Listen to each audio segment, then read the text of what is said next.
Médias, paix et sécurité, c'est le thème qui a réuni à Dakar l'Union de la presse francophone. Lors de cette rencontre, les professionnels des médias ont discuté de leur rôle dans la promotion de la paix et de la sécurité.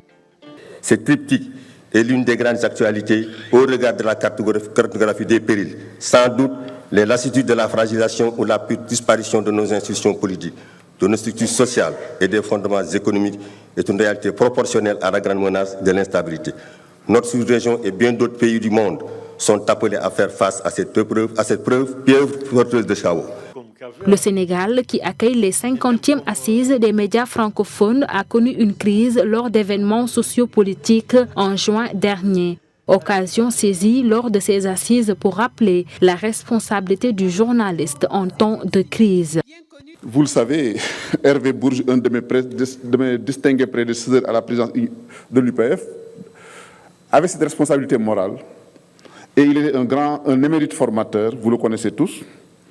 Et il considérait que l'une des premières règles fondamentales de notre profession, c'est celle de nous en tenir qu'aux faits, dûment vérifiés et ne pas céder aux impressions, aux simples ressentis. On s'en tiendra strictement aux faits. Je fais mienne cette exigence éthique et professionnelle. Alors je me fais le devoir de dire devant vous des journalistes qui ont relayé des images de troubles politiques dans notre pays. Je tiens à rétablir des vérités. L'interdiction de calomnier, de diffamer et d'inciter à la haine reste des exigences intangibles qui accompagnent et valorisent le métier de journaliste, qui est un métier noble.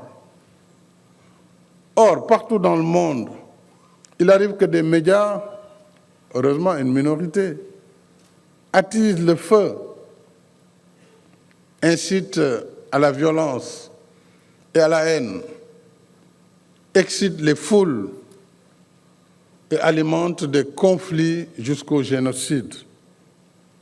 On l'a connu en Afrique. Les assises des médias francophones se tiennent pour la 4e fois en terre sénégalaise. Pendant 3 jours, des professionnels des médias vont se pencher sur l'avenir de leur profession face aux défis des temps modernes.